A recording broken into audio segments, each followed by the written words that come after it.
दूसरा, जो सिद्धांत के विरुद्ध है, डीआरटी में अगर आपका केस है, हम नहीं चाहते डीआरटी के केस को लड़ा जाए, हम चाहते हैं कोर्ट में चलें, क्योंकि डीआरटी एक ट्रिब्यूनल है और ट्रिब्यूनल बनाया गया है बैंकों के नियम के हिसाब से, वो कानून के हिसाब से नहीं, प्राकृतिक न्याय को देख ध्यान में रखकर नहीं है।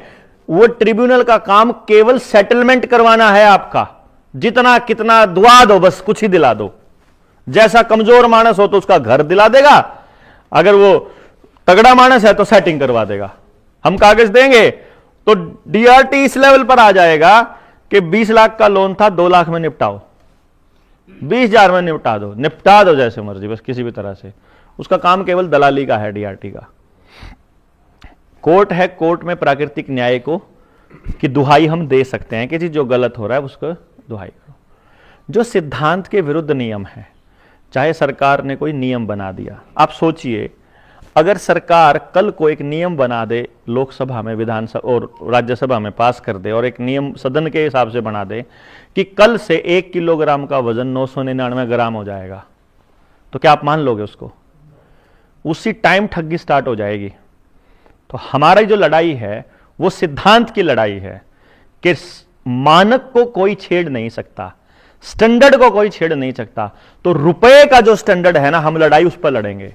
उस स्टैंडर्ड को छेड़ने के लिए जितने भी कानून जिसने भी बनाए हैं उसको चैलेंज करने का काम हाई कोर्ट से स्टार्ट होता है। तो हाई कोर्ट और सुप्रीम कोर्ट में अपने को लड़ना पड़ेगा। हम लड़ने वाले हैं 4, 40, 50 लोग तो बात नहीं बनेगी, लेकिन अगर लड़ने वाले लाखों लोग होंगे तो सुप्रीम कोर्ट को भी सुनना पड़ेगा। हर सुनवाई पे जब लाखों लोग सुप्रीम कोर्ट के बाहर खड़े होंगे ना, तो उसको सुननी पड़ेगी बात। तीसरी बात, आपको क्या करना है।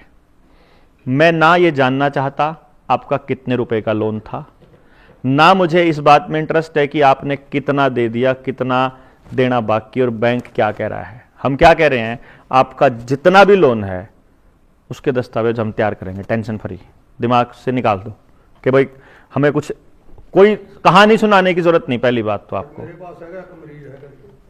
ठीक है ना, हमें कोई कहानी नहीं सुनानी। आपने करना क्या है, लोन अकाउंट की स्टेटमेंट, क्या क्या, लोन अकाउंट, बैंक अकाउंट नहीं, लोन का जो अकाउंट है उसकी स्टेटमेंट और बैंक का नोटिस, ये 2 चीजें पीडीएफ में भेज देनी है। आप मुझे भेज दो, आपके पास जितना कागज पड़ा है उतनी जानकारी दे दो आप हमको, उस जानकारी के हिसाब से हम आपका दस्तावेज लगवा देंगे, आपका चालू करा देंगे कार्रवाई को। पहले करनी है अपने को कार्रवाई चालू, पहला आवेदन और आरटीआई, उसमें हम कुछ सवाल पूछेंगे कि जो हम जिस बेसिस पर हम लड़ना चाहते हैं, जिस बेसिस पर हम लड़ाई लड़ना चाह रहे हैं, वो पहले सवाल आप इंडिविजुअल अपने अपने पूछोगे, सारे अपना अपना। बैंक उसका जो भी जवाब देता है फिर उसका जवाब हम बनाना स्टार्ट करेंगे आगे। कब हमने बैंक के खिलाफ एफआईआर करनी है, कब हमने उसके खिलाफ कोर्ट में जाना है, वो आपका अलग अलग केस रहेगा। दस्तावेजों की लड़ाई लड़ेंगे सारे जने लग करके अपन, गुंडागर्दी की लड़ाई भी अपने को लग करके लड़नी पड़ेगी।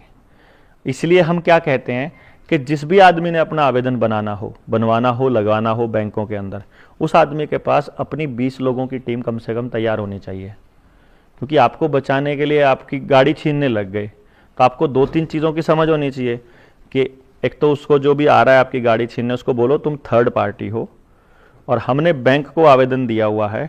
बैंक जब तक सेटिस्फैक्ट्री जवाब नहीं दे देता, क्योंकि देखो बैंक ने जब हमको पैसा दिया था ना तो अपनी पूरी तसल्ली करी थी, जमीन इसके नाम है कि नहीं, इसके बैंक खाते में कुछ है कि नहीं, सिबिल कैसा है, इसका पिछला व्यवहार कैसा है, इसकी तनख्वाह कितनी है, रिपे कर सकता है कि नहीं कर सकता, सारी तसल्ली करने के बाद ही उसने हमको लोन दिया था ना। अब हमें पता चला कि तुमने हमको फर्जी रुपया दे दिया, अब हम तुमको देना चाहते हैं, तो हम तसल्ली ना करें क्या? नहीं समझे? हमें भी तो तसल्ली करने का हक है ना। आप हमें लिख करके दे दो, आपने जो कागज हमसे मांगे हमने दिए ना, तभी आपने हमको पैसा डिसबर्स किया। अब हम आपसे कुछ कागज मांग रहे हैं तो तुम उनका भी तो फर्ज बनता है ना देने का। क्योंकि हमें डाउट क्लियर हुआ तो तुम लिख करके दो, तुम ये कह दो कि जो हम कह रहे हैं उसमें ये चीज लाइन गलत है एक एक करके, तो उसका जवाब बैंक देगा नहीं, तो उसके बाद फिर अगली कार्रवाई चालू करेंगे।